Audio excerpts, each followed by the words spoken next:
ইচ্ছা, আশা, প্রত্যাশা, আকাঙ্ক্ষা এসবই তো মানব সমাজের চালিকা শক্তি, তাই না? যদি কেউ আপনাকে প্রশ্ন করে যে আপনি কে, তবে আপনার উত্তর কি হবে? বিবেচনা করুন।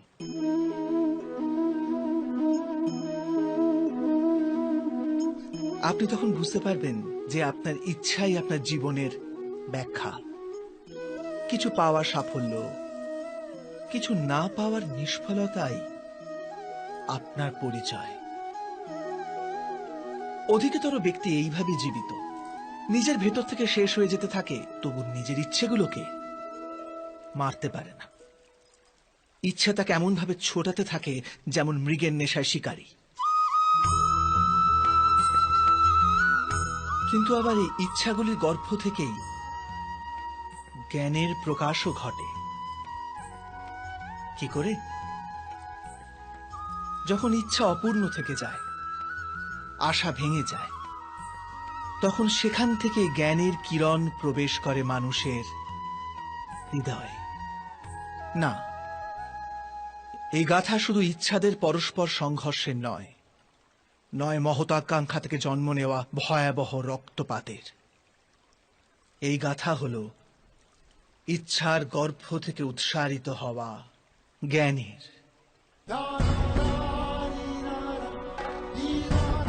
আমি বাসুদেব শ্রীকৃষ্ণ আপনাদের সকলকে নিমন্ত্রণ জানাচ্ছি এই যাত্রা শুরু করার, যা জীবনের মর্ম শেখাবে, মনুষ্যত্বের ধর্ম শেখাবে, পাঁক থেকে উঠে এসে পদ্ম হয়ে ফোটার ধর্ম শেখাবে। আর এই যাত্রার নাম হল মহাভারত।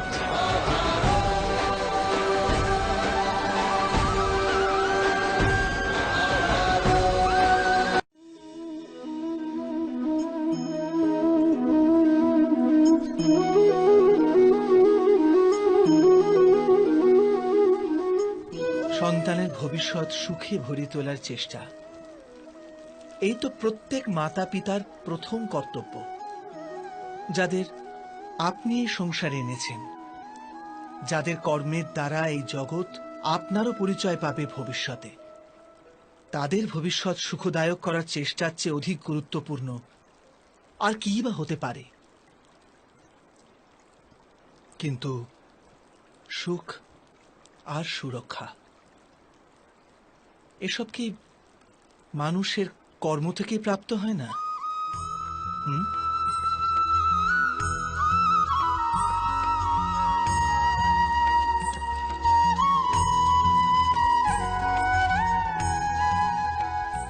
মাতা পিতার দেওয়া ভালো বা মন্দ সংস্কার, বা তাদের দেওয়া যোগ্য অথবা অযোগ্য শিক্ষা, এ সবই কি আজকের সমস্ত কর্মের মূল নয়?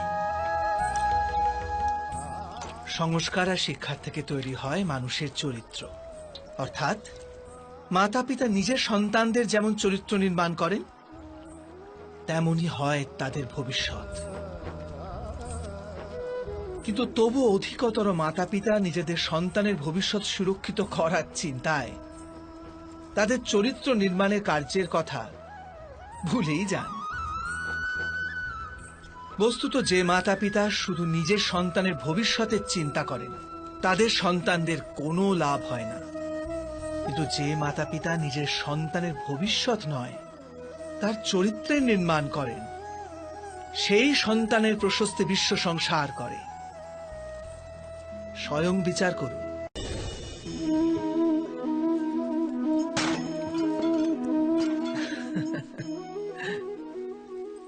কখনো কখনো কোনো ঘটনা মানুষের জীবনের সমস্ত পরিকল্পনা ভেঙে দেয়, আর মানুষ সেই আঘাতকে জীবনের কেন্দ্র বানিয়ে নেয়। কিন্তু ভবিষ্যৎ কি মানুষের পরিকল্পনার আধারে নির্মিত হয়? না।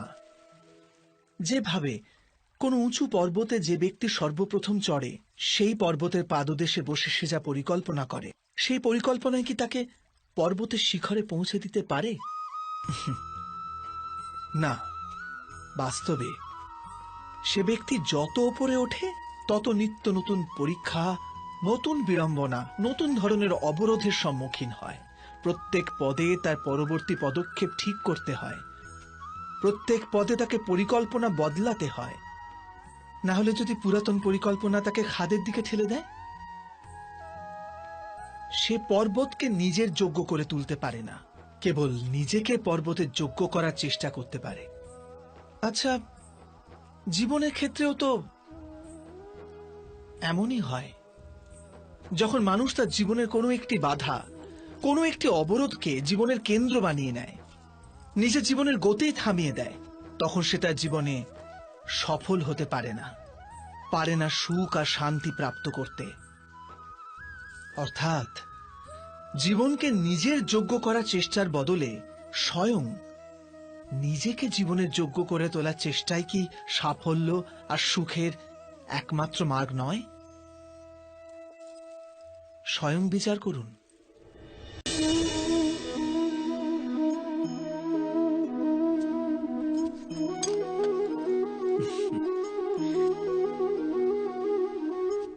ভবিষ্যতের দ্বিতীয় নাম সংঘর্ষ। হৃদয়ে আজ যদি কোনো ইচ্ছা জাগে, যদি তা পূর্ণ না হয়, তবে হৃদয় ভবিষ্যতের পরিকল্পনা করে। ভবিষ্যতে ইচ্ছা পূর্ণ হবে এমন কল্পনা করতে থাকে। কিন্তু জীবন না লুকিয়ে আছে ভবিষ্যতে, না আছে অতীতে। জীবনের হদিশ তো আছে এই ক্ষণে, অর্থাৎ এই মুহূর্তের অনুভবেই রয়েছে জীবনের অনুভব। কিন্তু আমরা সব জেনে বুঝেও এটুকু সত্য মেনে নিতে পারি না। হয় আমরা পুরনো স্মৃতি দিয়ে নিজেদের ঘিরে বসে থাকি, অথবা আগামী সময়ের জন্য পরিকল্পনা করতে থাকি। আর জীবন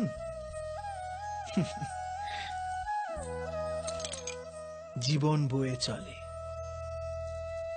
এই সত্য যদি আমরা হৃদয়ে গেঁথে নিই যে না আমরা ভবিষ্যৎ দেখতে পাই, না আমরা ভবিষ্যৎ নির্মাণ করতে পারি, আমরা তো কেবল ধৈর্য আর সাহসের সাথে ভবিষ্যৎকে আলিঙ্গন করতে পারি, স্বাগত জানাতে পারি ভবিষ্যৎকে। আর তবেই কি জীবনের প্রতি মুহূর্ত জীবনের দ্বারা মুখরিত হয়ে উঠবে না? স্বয়ং বিচার করুন।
পূর্বপুরুষের ইচ্ছা, আশা, মহতাকাঙ্ক্ষা, ক্রোধ, বিবাদ, প্রতিশোধ, এ সব কিছুর ভার নতুন প্রজন্মকে বহন করতে হয়। মাতা পিতা নিজের সন্তানকে দিতে তো চান বিশ্বের সমস্ত সুখ, কিন্তু দিয়ে ফেলেন নিজের জমানো পীড়ার সত্তা। দিতে চান অমৃত, কিন্তু সাথে সাথে বিষের ঘড়াও পূর্ণ করে দিয়ে যান। আপনি বিচার করুন, আপনি আপনার সন্তানকে কি দিয়েছেন জীবনে? অবশ্যই প্রেম, জ্ঞান, সম্পত্তি এসব দিয়ে থাকবেন, কিন্তু তার সাথে সাথে ওদের মনকে বিষে দেননি তো পূর্ব শর্ত দিয়ে? ভালো মন্দের পূর্ব পরিকল্পিত ব্যাখ্যা দেননি তো? ব্যক্তির সাথে ব্যক্তির, সমাজের সাথে সমাজের, রাষ্ট্রের সাথে রাষ্ট্রের এই সংঘর্ষ পূর্ব ব্যাখ্যার থেকে নির্মিত নয় কি? হত্যা, মৃত্যু, রক্তপাত এসব কি পূর্ব ব্যাখ্যা থেকে জন্মায় না? অর্থাৎ মাতা পিতা নিজের সন্তানকে জন্মের সাথে সাথে মৃত্যুর দানও দেন, প্রেমের প্রকাশের সাথে সাথে ঘৃণার অন্ধকার উপহার দেন। আর অন্ধকার মনের হোক, হৃদয়ের হোক বা বাস্তবিক হোক, তার থেকে কেবল ভয়ের উৎপত্তি হয়, কেবল ভয়। স্বয়ং বিচার করুন। জগতে প্রত্যেক ব্যক্তির কোনো না কোনো দুর্বলতা অবশ্যই আছে। যেমন কেউ খুব অধিক বেগে দৌড়াতে পারে না, কেউ অধিক ভার গ্রহণ করতে পারে না, কেউ কোনো অসাধ্য রোগে পীড়িত হয়ে পড়ে, তো কেউ বিদ্যা পাঠ স্মরণে রাখতে পারে না। এরকম অনেক উদাহরণ আরো আছে। আপনি কি এমন কোনো ব্যক্তিকে জানেন যার সমস্ত প্রাপ্তি ঘটেছে? কিন্তু আমরা জীবনের একটি দুর্বলতাকে জীবনের কেন্দ্র বানিয়ে ফেলি, যে কারণবশত হৃদয়ে দুঃখ আর অসন্তোষ ঘিরে থাকে সদা। দুর্বলতা মানুষ জন্ম থেকে অথবা কোনো দুর্ঘটনার মাধ্যমে প্রাপ্ত করে, কিন্তু দুর্বলতাকে মানুষের মন নিজের অক্ষমতা বানিয়ে ফেলে। কিন্তু কিছু ব্যক্তি এমনও হন যারা নিজের পৌরুষ আর শ্রমের দ্বারা সেই দুর্বলতাকে পরাজিত করে দেন। কি বিভেদ আছে এদের আর অন্য লোকেদের মধ্যে? আপনি কখনো এর বিচার করেছেন? অতি সরল উত্তর আছে এই প্রশ্নে। যে ব্যক্তিকে দুর্বলতা পরাজিত করতে পারে না, যে পৌরুষের প্রমাণ দেবার সাহস রাখে হৃদয়ে, সেই দুর্বলতাকে পার করতে পারে। অর্থাৎ দুর্বলতা তো ঈশ্বর প্রদান করেন, কিন্তু নিজের সীমা তো মানুষ নিজেই নির্মিত করে। স্বয়ং বিচার করুন। মানুষের সব সম্পর্কের আধার হলো প্রত্যাশা। পতি কেমন হবে? যে আমার জীবন সুখ আর সুবিধায় ভরে দেবে। পত্নী কেমন হবে? যে সর্বদা আমার প্রতি সমর্পিত থাকবে। সন্তান কেমন হবে? যে আমার সেবা করবে, আমার আদেশ মেনে চলবে।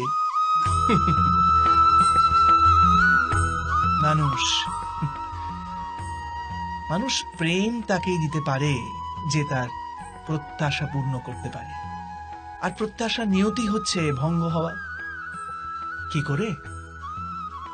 কারণ প্রত্যাশা মানুষের মস্তিষ্কে জন্ম নেয়। কোন অন্য ব্যক্তি তার প্রত্যাশার কথা জানতেই পারে না। পূর্ণ করার প্রবল ইচ্ছে থাকলেও কোনো মানুষ কারোর সকল প্রত্যাশা পূর্ণ করতে পারে না। আর তার থেকেই জন্ম নেয় সংঘর্ষ। সকল সম্পর্ক সংঘর্ষে পরিবর্তিত হয়ে যায়। কিন্তু মানুষ যদি প্রত্যাশাকে সম্পর্কের আধার না বানায়, আর স্বীকার করে যে কেবল সম্পর্কই মূল আধার, তবে কি জীবন আপনা থেকেই সুখ আর শান্তিতে ভরে যাবে না? স্বয়ং বিচার করে দেখুন। জীবনের প্রতি ক্ষণ নির্ণয়ের ক্ষণ। প্রত্যেক পদে আগামী মুহূর্তের নির্ণয় করতে করতে যেতে হয়। আর নির্ণয় নিজের প্রভাব রেখে যায়। আজকের নেওয়া নির্ণয় ভবিষ্যতের জন্য সুখ বা দুঃখ লিখে রেখে দেয়, না কেবল নিজের জন্য, নিজের পরিবারের জন্যেও, আগামী প্রজন্মের জন্য বটে। যখন কোনো সংশয় সামনে এসে দাঁড়ায়, মন ব্যাকুল হয়ে যায়, অনিশ্চয়তায় ভরে যায়। নির্ণয়ের সেই ক্ষণ এক যুদ্ধে পরিণত হয়, আর মন হয়ে ওঠে যুদ্ধভূমি। অধিকাংশ নির্ণয় আমরা সংশয় থেকে বার হওয়ার জন্য নিই না, কেবল মনকে শান্ত করার জন্য নিয়ে থাকি। কিন্তু কেউ কি ছুটতে ছুটতে খাবার খেতে পারে? না। তবে কি যুদ্ধে যুঝতে থাকা কোনো মন সঠিক নির্ণয় নিতে পারে? বাস্তবে শান্ত মনে যে ব্যক্তি নির্ণয় নেয়, সে নিজের জন্য সুখময় ভবিষ্যৎ নির্মাণ করতে পারে। কিন্তু নিজের মনকে শুধু শান্ত করতেই যদি কেউ কোনো নির্ণয় নেয়, তবে সে ব্যক্তি নিজের জন্য ভবিষ্যতে কাঁটা বৃক্ষ রোপণ করে। স্বয়ং বিচার করে দেখুন। সময়ের প্রারম্ভ থেকে মানুষকে একটি প্রশ্ন সদাই পীড়া দেয়, যে তারা নিজের সম্পর্কগুলিতে অধিকতম সুখ আর ন্যূনতম দুঃখ কিভাবে লাভ করতে পারে। আচ্ছা, আপনার সমস্ত সম্পর্ক কি আপনাকে সম্পূর্ণ সন্তোষ দিতে পেরেছে? বিচার করুন। আমাদের জীবন সম্পর্কের উপর দাঁড়িয়ে আছে। এ জীবনের সুরক্ষাও এই সম্পর্কের উপরই টিকে আছে। সেই কারণে আমাদের জীবনের সমস্ত সুখের আধারও এই সম্পর্ক। কিন্তু তবু আমাদের সম্পর্কগুলি থেকেই বেশিরভাগ দুঃখে জন্ম কেন হয়? সর্বদা সংঘর্ষ এই সম্পর্কগুলি থেকেই কেন উৎপন্ন হয়? কখনো বিচার করেছেন? যখন কোনো ব্যক্তি অন্য ব্যক্তির চিন্তাধারা বা কাজকে স্বীকার করে না, তার ভেতরে কোনো পরিবর্তন আনার প্রচেষ্টা করে, তখন সংঘর্ষের জন্ম হয়। অর্থাৎ যত অধিক অস্বীকার, তত অধিক সংঘর্ষ। আর যত অধিক গ্রহণ ক্ষমতা, ততই অধিক সুখ। এটা বাস্তব নয়? যদি মানুষ স্বয়ং নিজের প্রত্যাশার উপরে অঙ্কুশ টানে, নিজের বিচারধারাকে পাল্টায়, কোনো অন্য ব্যক্তিকে পাল্টানোর প্রচেষ্টা না করে স্বয়ং নিজের ভিতরেই পরিবর্তন আনার প্রয়াস করতে থাকে, তবে কি সম্পর্কতে সন্তোষ লাভ করা খুব কঠিন হবে? অর্থাৎ স্বীকার করে নেওয়াই কি সম্পর্কের বাস্তবিক অর্থ নয়? স্বয়ং বিচার করুন।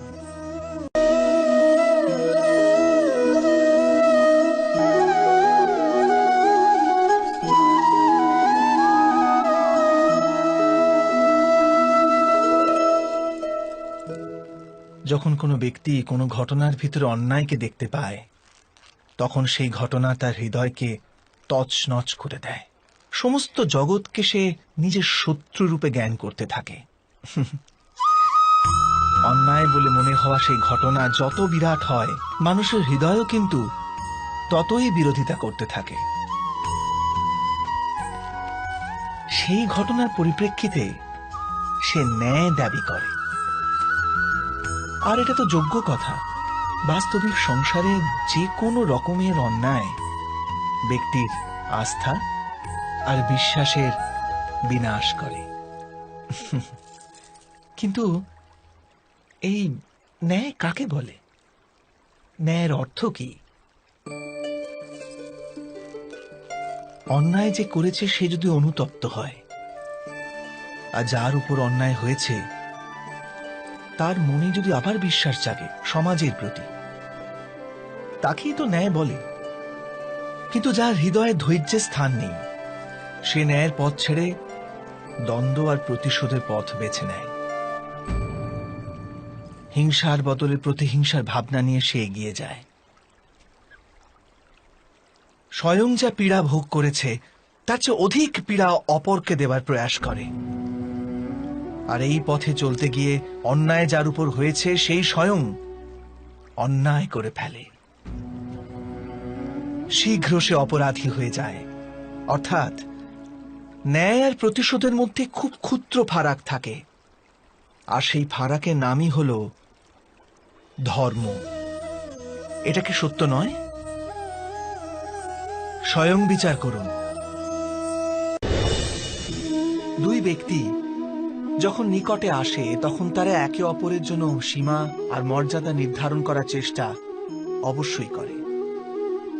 আমরা যদি সমস্ত সম্পর্কগুলিকে বিচার করে দেখি, এই সমস্ত সম্পর্কের আধার সেই সীমারেখা যা আমরা একে অপরের জন্য নির্মাণ করি।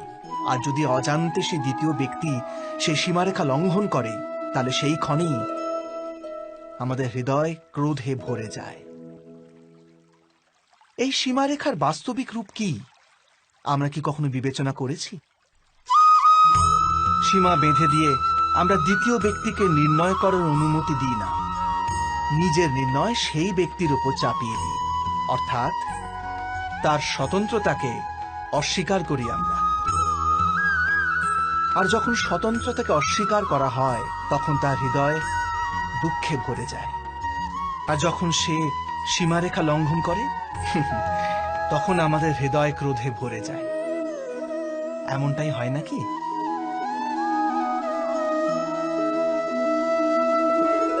কিন্তু যদি আমরা একে অপরের স্বতন্ত্রতাকে সম্মান করি, তাহলে কোনো সীমার প্রয়োজনীয়তাই পড়ে না। অর্থাৎ যে প্রকারে বোঝাপড়া যে কোনো সম্পর্কের দেহ, ঠিক সেইভাবেই স্বতন্ত্রতা সে সম্পর্কের আত্মা নয় কি? স্বয়ং বিচার করুন।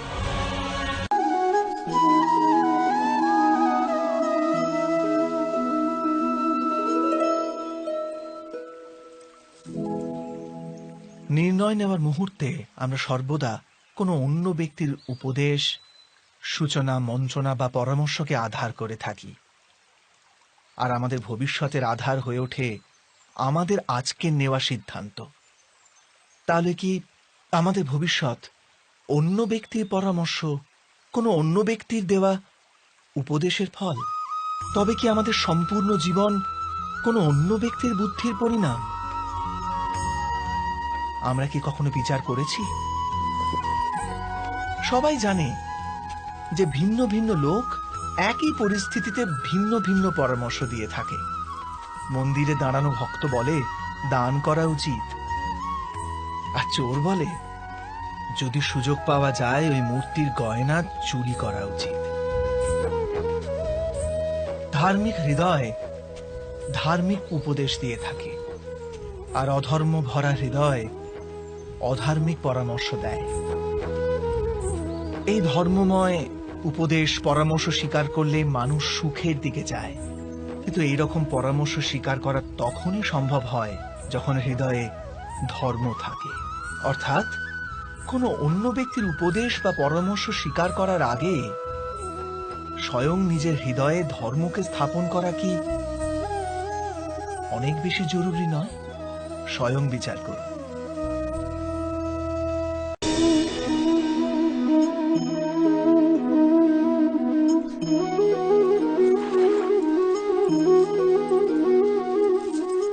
পিতা সর্বদা নিজের সন্তানের সুখেরই কামনা করে, তার ভবিষ্যতের সুখের চিন্তায় মগ্ন থাকে। আর সেই কারণবশতই সদাই নিজের সন্তানের ভবিষ্যতের লক্ষ্য নিজেই নিশ্চিত করার চেষ্টা করতে থাকে। যে পথে পিতা স্বয়ং চলেছে, যে পথের কাঁটা কাঁকড়ের সাথে সে পরিচিত, পথের ছায়া পথের তাপ সে স্বয়ং অনুভব করেছে, সেই পথেই তার পুত্রও চলুক, এই ইচ্ছাই থাকে প্রত্যেক পিতার। নিঃসন্দেহে এ এক উত্তম ভাবনা। কিন্তু তিনটি প্রশ্নের উত্তর বিচার করতে আমরা ভুলেই যাই। কি সেই প্রশ্ন? প্রথম প্রশ্ন, এই সময়ের সাথে সাথে প্রত্যেক পথের পরিবর্তন হয় নাকি? সময় কি সর্বদা নতুন পরীক্ষার সম্মুখীন করে না, তাহলে বিগত সময়ের অভিজ্ঞতা নতুন প্রজন্মকে কি লাভ দিতে পারে? দ্বিতীয় প্রশ্ন, প্রত্যেক সন্তানই কি তার মাতা পিতার প্রতিচ্ছবি হয়? হ্যাঁ, সন্তানকে তার শিক্ষা তো অবশ্যই তার মাতা পিতা প্রদান করেন, কিন্তু অন্তরের ক্ষমতা? অন্তরের ক্ষমতা ঈশ্বরের দান। তবে যে পথে চলে পিতা সাফল্য পেয়েছে, এটা কি নিশ্চিত যে সেই পথে চলে তার সন্তানও সাফল্য আর সুখ লাভ করতে পারবে? তৃতীয় প্রশ্ন, জীবনের সংঘর্ষ আর পরীক্ষায় কি লাভ প্রদান করে না? প্রত্যেক নতুন প্রশ্ন কি এক নতুন উত্তরের দ্বার খুলে দেয় না? তবে কি সন্তানদের নতুন নতুন প্রশ্ন, সংঘর্ষ আর পরীক্ষা থেকে দূরে রাখলে তা কি তাদের পক্ষে খুব লাভজনক হবে, নাকি তাদের ক্ষতিই করবে? অর্থাৎ যেমন ভাবে সন্তানের ভবিষ্যৎ নির্মাণ করার বদলে তার চরিত্রের নির্মাণ করাই শ্রেয়, তেমনি সন্তানের ভবিষ্যতের পথ নির্ধারণ করার বদলে তাদের নতুন নতুন সংঘর্ষের সাথে লড়াই করতে পারার মনোবল আর জ্ঞান প্রদান করা, এটাই কি লাভজনক নয়? স্বয়ং বিচার করে দেখুন। সবার জীবনে এমন মুহূর্ত অবশ্যই আসে যখন সত্য বলার নিশ্চয়তা থাকে হৃদয়ে, কিন্তু মুখ থেকে সত্যটা বেরোতেই পারে না। কোনো ভয় মনকে এমনই ঘিরে রাখে। কোনো ঘটনা বা প্রসঙ্গ সম্পর্কে কথা বলা, অথবা নিজের কোনো ভুল হয়ে গেলে সেই সম্বন্ধে কথা বলা, এটাই কি সত্য কথা বলা? না, এ তো কেবল তথ্যটুকু, অর্থাৎ যেমন ঘটেছে শুধু সেইটুকু ব্যক্ত করা, এ সামান্য ব্যাপার। কিন্তু কখনো কখনো সেই তথ্যটুকু বলতে গিয়েও ভয় হতে থাকে। কখনো আবার অন্য ব্যক্তি কি ভাববে সেই দুশ্চিন্তা হয় মনে। অন্য কারো দুঃখ হবে এই ভয়টাও সত্যকে আটকায়। তবে এই সত্য কাকে বলে আমরা কি কখনো বিবেচনা করেছি? যখন ভয়কে তুচ্ছ করেও কোনো তথ্য বলে দেওয়া হয়, তবে তাকে সত্য বলা হয়। বাস্তবে সত্য আর কিছুই না, কেবল নির্ভীকতারই অপর নাম। আর নির্ভীক হওয়ার কোনো সময় হয় না, কারণ নির্ভীকতা আত্মারই এক স্বভাব।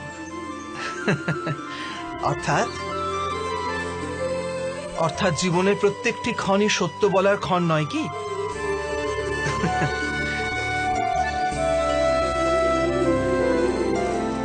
স্বয়ং বিচার করুন। যখন কারো আশা ইচ্ছা ভঙ্গ হয়ে যায়, তখন তার হৃদয় ক্রোধে ভরে ওঠে। যে ব্যক্তিকে সে নিজের অপরাধী মনে করে তাকে দণ্ড দেবার প্রচেষ্টা করে। কিন্তু আমাদের ইচ্ছা বা আশা ভঙ্গ হওয়া সর্বদাই কি কারো অপরাধে হয়? ইচ্ছা অপূর্ণ থাকার তো অনেক কারণ হতে পারে।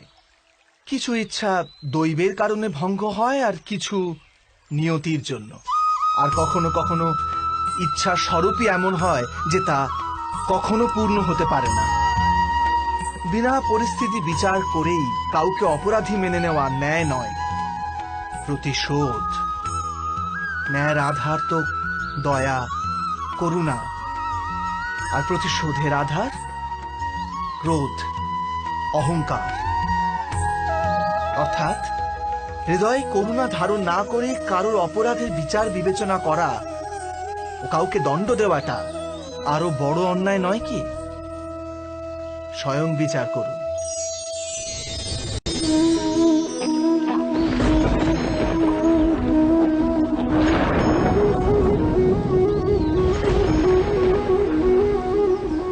সংকেত বা পূর্বাভাসের উপর নির্ভর করে আমরা ভবিষ্যতের সুখ দুঃখের কল্পনা করি। ভবিষ্যতে দুঃখের কারণ দূর করার জন্য আমরা আজ পরিকল্পনা করি। কিন্তু কালকের সংকটকে আজ নির্মূল করার চেষ্টা করলে আমরা লাভবান হই নাকি আমরা ক্ষতিগ্রস্ত হই, এই প্রশ্ন নিজেদের করি না। সত্য তো এটাই যে সংকট আর তার নিবারণ একসাথে জন্ম নেয়, ব্যক্তির খাতিরে আবার সৃষ্টিরও খাতিরে, তাই না? আপনি আপনার ভূতকালের কথা স্মরণ করুন, ইতিহাসকে দেখে নিন। আপনি তখনই উপলব্ধি করবেন যে যখন যখন সংকট এসেছে তখন তখন তাকে নিবারণ করার শক্তিরও জন্ম হয়েছে। এটাই তো জগতের নিয়ম, অর্থাৎ সংকটই শক্তির জন্মের কারণ। প্রত্যেক ব্যক্তি যখন সংকট থেকে বেরিয়ে আসে তখন সে এক পদ আগে এগিয়ে যায়, অধিক উজ্জ্বলতা, অধিক আত্মবিশ্বাস লাভ করে, না কেবল নিজের জন্য, সমগ্র বিশ্বের জন্য বটে। এটা কি সত্য নয়? বাস্তবে সংকটের জন্ম মানে একটি সুযোগের জন্ম, নিজেই নিজেকে বদল করার, নিজের চিন্তাধারাকে আরো উঁচুতে নিয়ে যাওয়ার সুযোগ, নিজের আত্মাকে অধিক বলবান আর অধিক জ্ঞানমণ্ডিত করার সুযোগ। যে এটা করতে পারে তার কোনো সংকট আসে না, কিন্তু এমনটা যে করতে পারে না সে তো স্বয়ংই এক সংকট হয়ে পড়ে এই বিশ্বের জন্য। বিবেচনা করুন।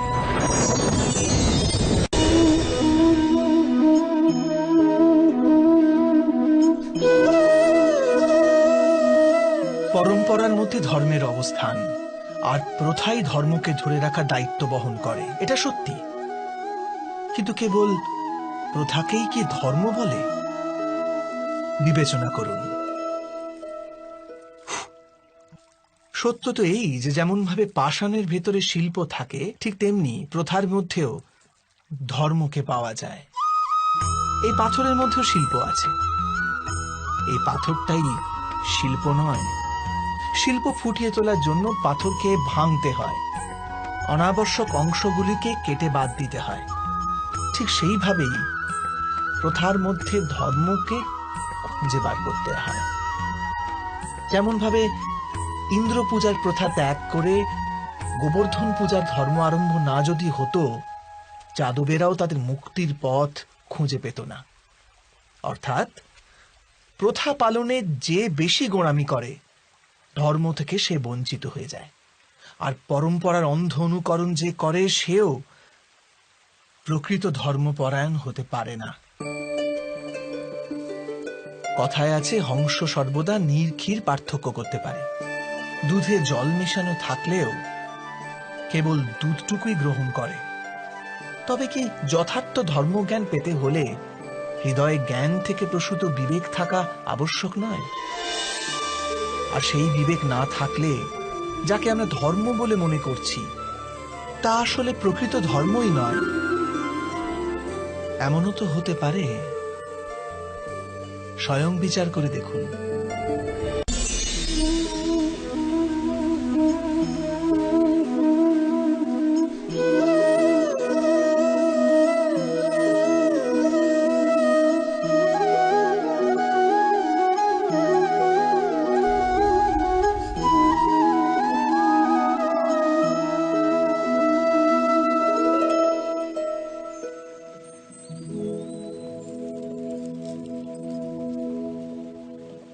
ভবিষ্যৎকে আধার করে সবাই আজকে নির্ণয় করতে চায়। ভবিষ্যতে সুখ লাভ হবে, ভবিষ্যৎ সুরক্ষিত হবে, এমন নির্ণয় আজ করার প্রয়াস করতে থাকে সবাই। আপনি নিজের জীবনেই দেখুন, আপনার অধিকতর নির্ণয়ের মূলে ভবিষ্যতের চিন্তা থাকে না। আর কেনই বা হবে না? নিজের জীবনকে সহজ ও সুখময় বানিয়ে তোলার প্রচেষ্টা করার অধিকার সবার আছে। কিন্তু ভবিষ্যৎ তো কেউ জানে না, কেবল কল্পনাই করা যেতে পারে। তবে জীবনের সমস্ত গুরুত্বপূর্ণ নির্ণয় কল্পনার উপর নির্ভর করেই আমরা করি। এই নির্ণয় করার কোনো তৃতীয় পথ হতে পারে? বিবেচনা করুন। সমস্ত সুখের আধার ধর্ম, আর সেই ধর্ম মানুষের হৃদয়ে স্থাপিত। অতএব প্রত্যেক নির্ণয়ের পূর্বে স্বয়ং নিজের হৃদয়কে প্রশ্ন অবশ্য করে নিন যে এই নির্ণয় স্বার্থ থেকে জন্মেছে না ধর্ম থেকে? এটুকুই কি যথেষ্ট নয়? ভবিষ্যতের বদলে ধর্মের বিচার করলে কি ভবিষ্যৎ অধিক সুখময় হয়ে উঠবে না? স্বয়ং বিচার করে দেখুন। মানুষ যখন তার অপরাধের দণ্ড ভোগ করে তখন হতে পারে সেই ন্যায় বিচারে তার মনে কষ্ট হয়। প্রশ্ন ওঠে তার হৃদয়ে যে যখন সে অপরাধ করেছিল তখন সে ভিন্ন ব্যক্তি ছিল, তারপর সে অনেক অনেক অনুতাপ করেছে, নিজেকে এত পরিবর্তন করেছে, তবু সে দণ্ড কেন পাবে? কিন্তু যেখানে আঘাত আছে সেখানে প্রত্যাঘাতও থাকবে। যেমন কর্ম তেমনি ফল।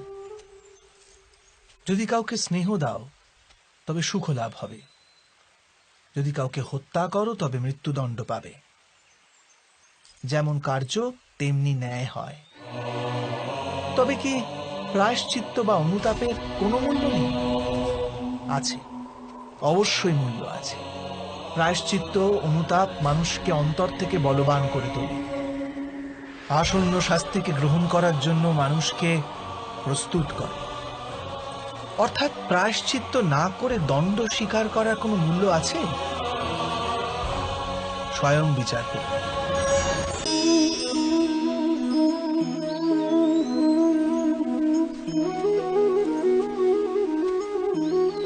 যখন নিজের কোনো ভালো কাজের বদলে দুঃখ লাভ হয়, অথবা কেউ দুষ্কর্ম করেও সুখ লাভ করে, তখন মন অবশ্যই এটা ভাবতে বসে যে তাহলে ভালো কর্ম করার, ধর্মের পথে চলার তাৎপর্যটা কি? কিন্তু দুরাত্মাকে কি ভোগ করতে হয় সেটাও দেখুন।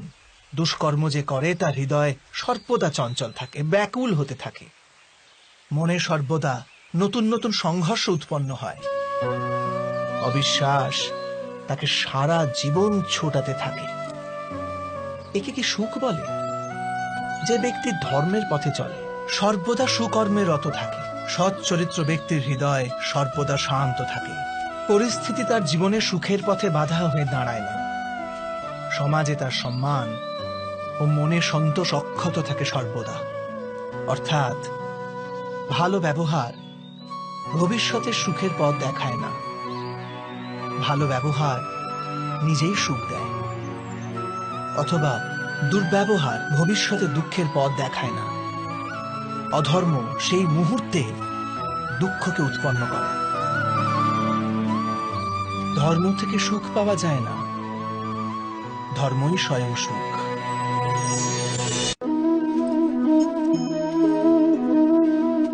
মানুষের জীবনের চালক হল ভয়। মানুষ সর্বদা ভয়ের কারণ ঠিক খুঁজে নেয়। জীবনে যে পথ আমরা বেছে নিই সেই বেছে নেওয়ার পিছনেও আমাদের ভয়ই কাজ করে। কিন্তু এই ভয় কি বাস্তবিক? বিবেচনা করুন।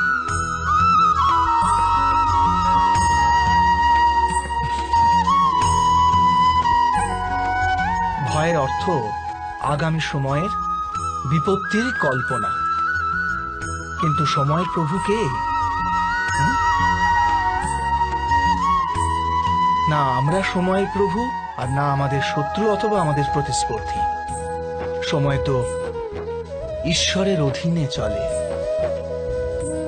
তাহলে যদি কেউ আপনার ইচ্ছে করে ক্ষতি করার পরিকল্পনা করতে থাকে, তবে কি সে বাস্তবে আপনাকে ক্ষতিগ্রস্ত করতে পারে? না। কিন্তু ভয় পরিপূর্ণ হৃদয় আমাদের অধিক ক্ষতি করে। এটাই কি সত্য নয়?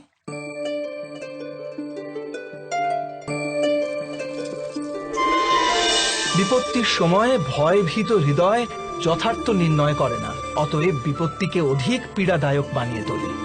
কিন্তু বিশ্বাসে পরিপূর্ণ হৃদয় বিপত্তির মুহূর্তকেও সরলভাবে পার করতে পারে। অর্থাৎ যে কারণে মানুষ হৃদয়ে ভয়কে স্থান দিয়ে থাকে, ভয় ঠিক তার বিপরীত কার্য করে। এটাই কি সত্য নয়? স্বয়ং বিচার করুন।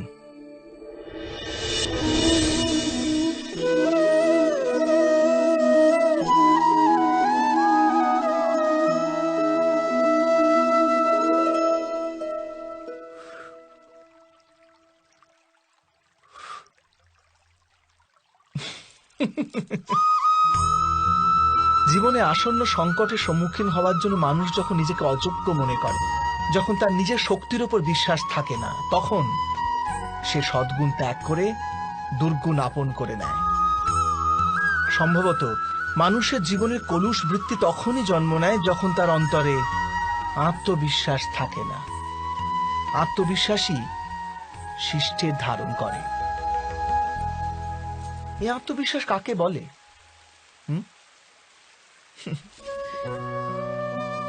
যখন মানুষ বিশ্বাস করে যে জীবনের সংঘর্ষ তাকে দুর্বল করে তোলে, তখন তার নিজের উপর বিশ্বাস থাকে না। সে সংঘর্ষ অতিক্রম করার বদলে সংঘর্ষ থেকে পালিয়ে যাবার উপায় খুঁজতে থাকে। কিন্তু যখন সে বুঝতে পারে যে এই সংঘর্ষ তাকে অধিক শক্তিশালী করে তোলে, ঠিক যেমন ব্যায়াম করলে দেহের শক্তি বৃদ্ধি পায়, তখন প্রত্যেক সংঘর্ষের সাথে তার উৎসাহ বৃদ্ধি পায়। অর্থাৎ আত্মবিশ্বাস আর কিছুই নয়, মনেরই এক স্থিতি, জীবনকে দেখার এক দৃষ্টিকোণ মাত্র। আর দৃষ্টিকোণ তো মানুষের নিজেরই অধীনে থাকে, তাই না? স্বয়ং বিচার করুন।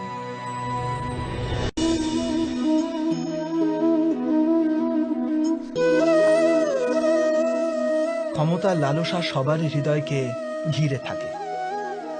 প্রত্যেক ব্যক্তি নিজেরই এক রাজত্ব নির্মাণ করার চেষ্টা অবশ্যই করে। সেই রাষ্ট্র পুরো রাষ্ট্রের মতো অত বৃহৎ হোক অথবা নিজের পরিবারই হোক, সে ক্ষমতা লাভ করার প্রয়াস অবশ্য করে। কিন্তু ক্ষমতার বাস্তবিক রূপ কি আমরা কি কখনো বিবেচনা করেছি? একটি মানুষ যত অধিক ব্যক্তির জীবনকে প্রভাবিত করতে পারে, যত অধিক ব্যক্তির স্বতন্ত্রতার উপর অঙ্কুশ টানতে পারে, ততই অধিক ক্ষমতার অনুভব করে সে। ক্ষমতার প্রকৃত রূপই হল অন্যের জীবনের ওপর স্বয়ংের প্রভাব। কিন্তু বাস্তবে প্রভাব প্রেম, দয়া, করুণা ও ধর্ম থেকে উৎপন্ন হয় নাকি? যখনই মানুষ কঠোরতা আর অধর্মের মাধ্যমে ক্ষমতা প্রাপ্ত করার প্রয়াস করে, তখনই সে অন্যের হৃদয়ে বিরোধিতা অথবা বিদ্রোহের জন্ম দেয়। আর পরিণাম অনেকটা এই রকম। হ্যাঁ, কিছু সময়ের জন্য সে নিজের প্রভাব ও শক্তির বিকাশ অবশ্য অনুভব করে, কিন্তু তা বাস্তবিক ক্ষমতা নয়। এই কারণে ভৃগু আর বশিষ্ঠের মতো ঋষিদের আজও পূজা করা হয়, রাবণ বা হিরণ্যকশিপুদের নয়। এ সম্বন্ধে আপনি অবশ্যই বিচার করবেন, সত্য বলেছি কিনা।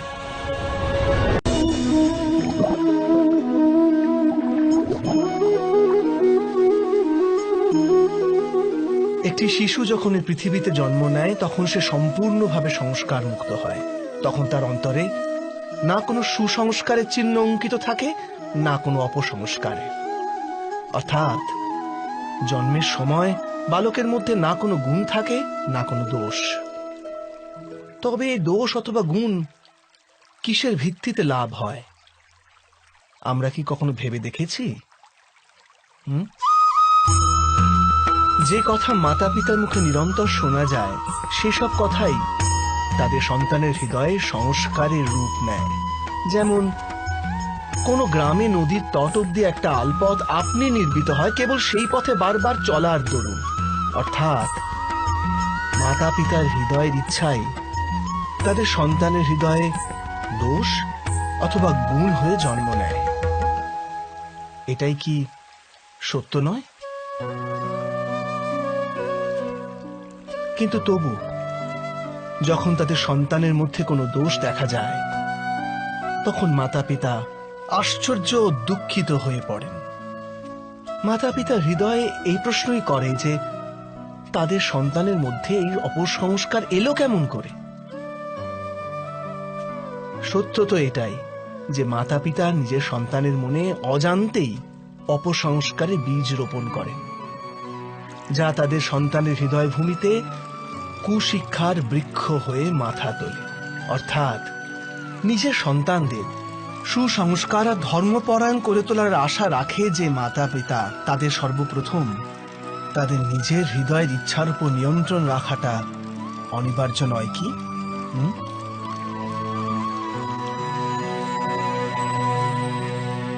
প্রত্যেক মাতা পিতা এ বিষয়ে বিচার অবশ্যই করবেন।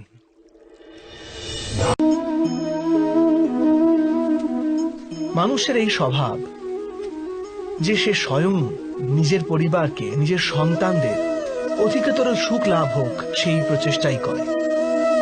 সেই কারণেই আমরা সদা শ্রম আর কষ্ট থেকে দূরে থাকতে চাই, বিশ্রাম আর বিলাসবহুল জীবন ধারণের প্রয়াস করি। স্বয়ং নিজের জীবনকেই দেখুন।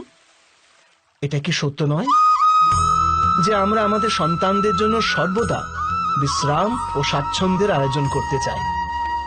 কিন্তু কখনো কি ভেবেছেন যে ওদের এই বিশ্রাম থেকে কি ফল লাভ হয়?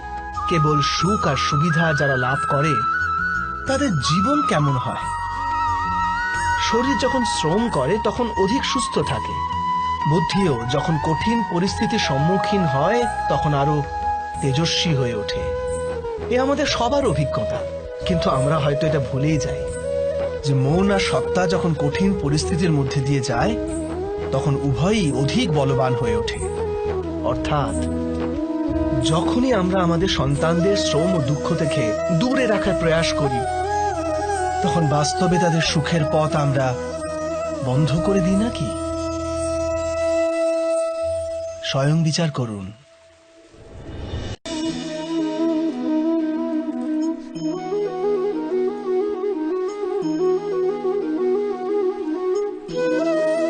জ্ঞান প্রাপ্তি সর্বদা সমর্পণের মাধ্যমেই হয়, এ আমরা সকলেই জানি।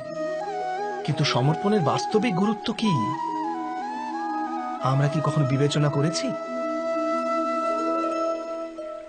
মানুষের মন সর্বদা জ্ঞান প্রাপ্তির পথে নানান বাধা সৃষ্টি করে।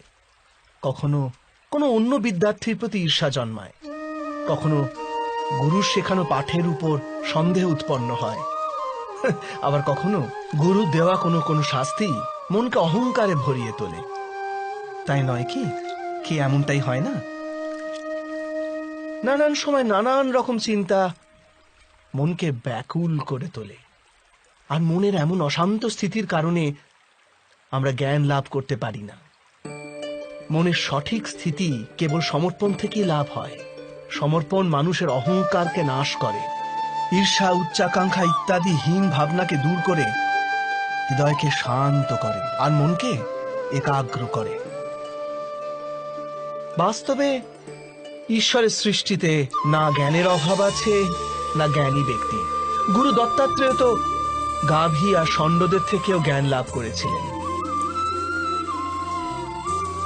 অর্থাৎ বিষয় ব্রহ্ম জ্ঞানের হোক অথবা জীবনের জ্ঞানের অথবা গুরুকুলে লাভ করা জ্ঞানের, তা অর্জন করার জন্য গুরুর চেয়ে অধিক গুরুত্বপূর্ণ সেই গুরুর প্রতি আমাদের সমর্পণ।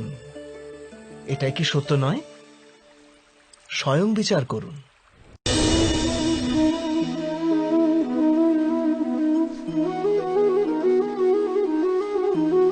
একই গুরুর কাছে শিক্ষা লাভ করা সকল শিষ্য এক সমান বিদ্যা লাভ করতে পারে না। সকল শিষ্যকে গুরুর বচন শুনতে দেখা যায় ঠিকই, তাকে পূজা করতেও দেখা যায়, কিন্তু তারা সমান বিদ্যা লাভ করতে পারে না। কখনো ভেবে দেখেছেন কেন এমন হয়? সত্য তো এটাই যে বিদ্যা লাভে অসমর্থ শিষ্য সমর্পণের ভান তো করে, কিন্তু সমর্পণের বাস্তবিক অর্থ বুঝতেই পারে না। গুরুর চরণে ফুল নিবেদন করলে অথবা গুরুর আদেশ শুধু পালন করলে কি সমর্পণ প্রমাণ করা যায়? না। সমর্পণ তো যথার্থ হয় তখনই যখন গুরুর প্রতি মনে কোনো সন্দেহ না থাকে, গুরুর মুখ থেকে আদেশ উচ্চারিত হবার পূর্বে শিষ্য সেই কাজ সম্পন্ন করে ফেলে। গুরুর ভাবনার সঙ্গে শিষ্যের ভাবনা এক হয়ে যায়। শিষ্য যতক্ষণ নিজের গুরুর মধ্যে ব্রহ্মা বিষ্ণু মহেশ্বরের রূপ না দেখতে পায়, ততক্ষণ তা সমর্পণ সত্য হয় না। বাস্তবে সমর্পণ কোনো কার্যের নাম নয়। সমর্পণ তো হৃদয়ের ভাবনা আর মনের এক স্থিতির নাম। অর্থাৎ আমাদের অজ্ঞতার জন্য দোষ কেবল আমাদের মনেরই নয়। স্বয়ং বিচার করুন।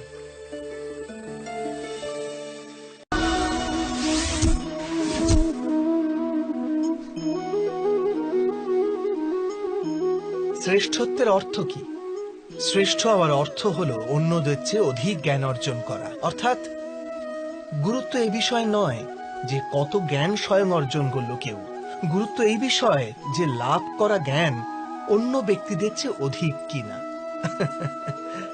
অর্থাৎ শ্রেষ্ঠ হওয়ার ইচ্ছা জ্ঞান প্রাপ্তির বাসনাকেও এক প্রতিযোগিতা বানিয়ে তোলে। আর প্রতিযোগিতায় বিজয় শেষ বিজয় হয় না।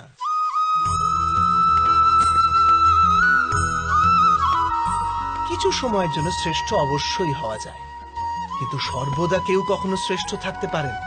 তারপর আবার অসন্তোষ, পীড়া আর সংঘর্ষের সৃষ্টি হয়। কিন্তু শ্রেষ্ঠ হবার বদলে যদি উত্তম হবার প্রয়াস করা যায়, তবে কি এরকম হয়? উত্তমের অর্থ হলো যা যা প্রাপ্ত করা যায় সেই সমস্ত অর্জন করা।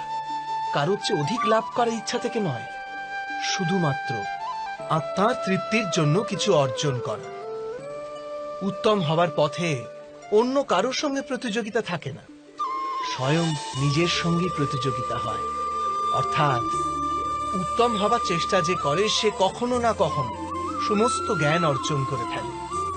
প্রয়াস না করেই সে শ্রেষ্ঠ হয়ে ওঠে। কিন্তু যে শ্রেষ্ঠ হবার প্রয়াস করে সে শ্রেষ্ঠ হোক বা না হোক, উত্তম কখনোই হতে পারে না।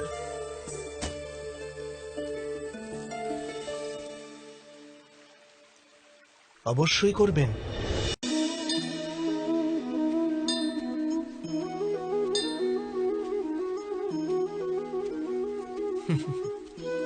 যখনই মানুষের জীবনে কোনো বিরূপ পরিস্থিতি আসে, তখনই মানুষ ঈশ্বরের কাছে প্রার্থনা করে, ঈশ্বরের সম্মুখে মিনতি করে যেন সে পরিস্থিতি থেকে নিস্তার পায়।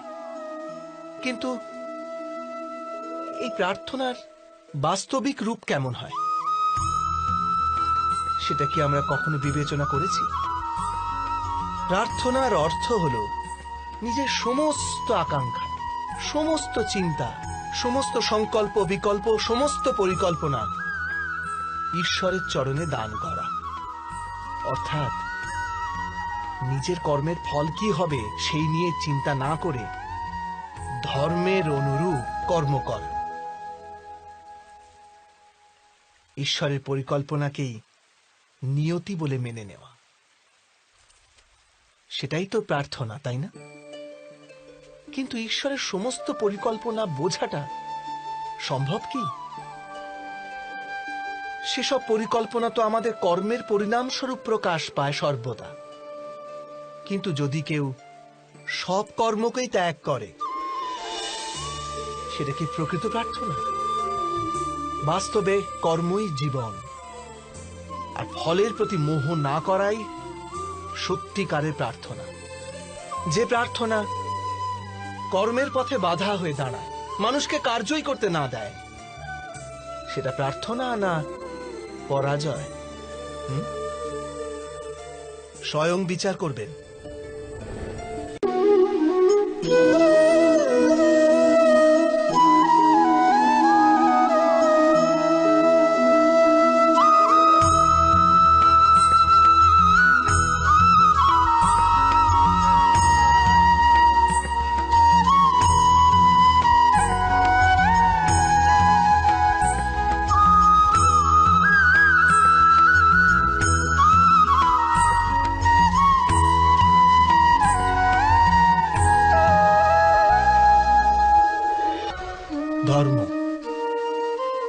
ধর্মের বিষয়ে সবাই চিন্তা করে, কেউ নিজের ধর্মের বিষয়ে, কেউ অন্যের ধর্মের বিষয়ে, কারো অধর্মের বিষয়ে আলোচনা হতেই থাকে।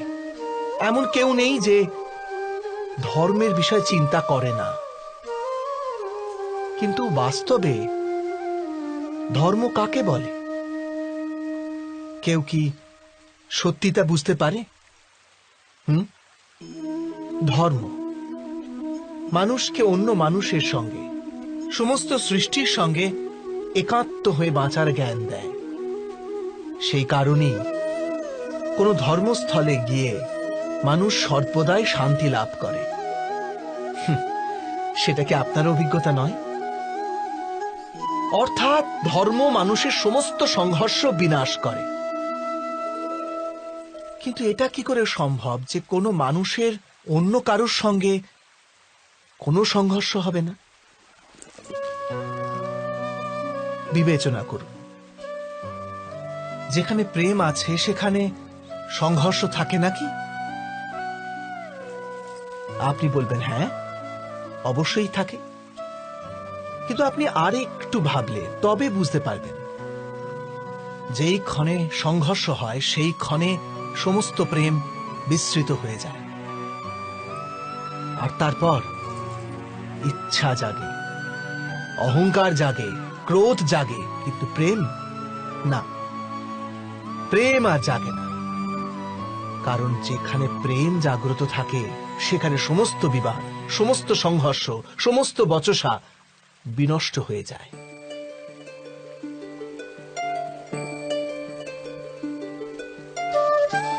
যদি তেমনি প্রেম সমগ্র বিশ্বের জন্য জেগে ওঠে, তবে কেবল মানুষ নয়, পশু পক্ষীদের জন্য, ঘাসের কণার জন্য যদি হৃদয়ে স্নেহ থাকে, তবে কি ক্রোধের আর কোনো কারণ বাকি থাকে? থাকে না তো। এক ব্যক্তির হৃদয়ে অন্য ব্যক্তির জন্য যে প্রণয় থাকে, সেই প্রণয় যদি সমস্ত সৃষ্টির জন্য জাগে, তবে তাকেই করুণা বলে। করুণা অর্থাৎ সমস্ত বিশ্বকে গ্রহণ করা, সবকিছুর জন্য কেবল স্নেহ, আর কিছু নয়। কোথাও কারোর জন্য কোনো হীন ভাব নয়। করুণাই হল বাস্তবে সমস্ত ধর্মের সার। ধর্ম যদি বৃক্ষ হয়, তবে করুণাই তার মূল, তার শিকড়। কিন্তু বারবার এমন পরিস্থিতি উপস্থিত হয় যখন মানুষ ধর্মের এই মূলকেই ভুলে যায়, কিছু নিয়ম, কিছু পরম্পরাকে গোঁড়াভাবে চেপে ধরে থাকে।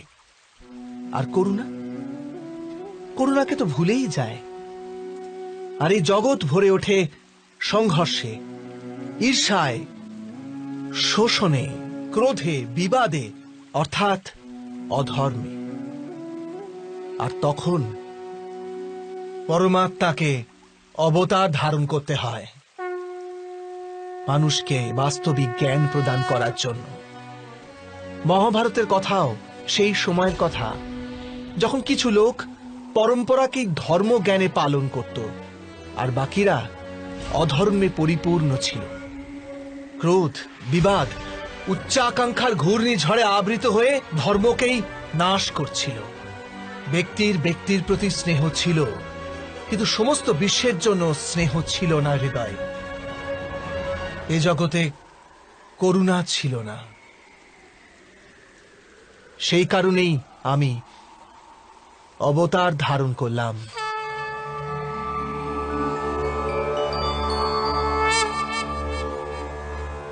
পরিত্রাণায় সাধুনাং, সাধুজনদের পরিত্রাণ করার জন্য, বিনাশায় চ দুষ্কৃতাং, কুকর্ম যারা করে তাদের নাশ করার জন্য, ধর্ম সংস্থাপনার্থায়, ধর্মের স্থাপনা করার জন্য।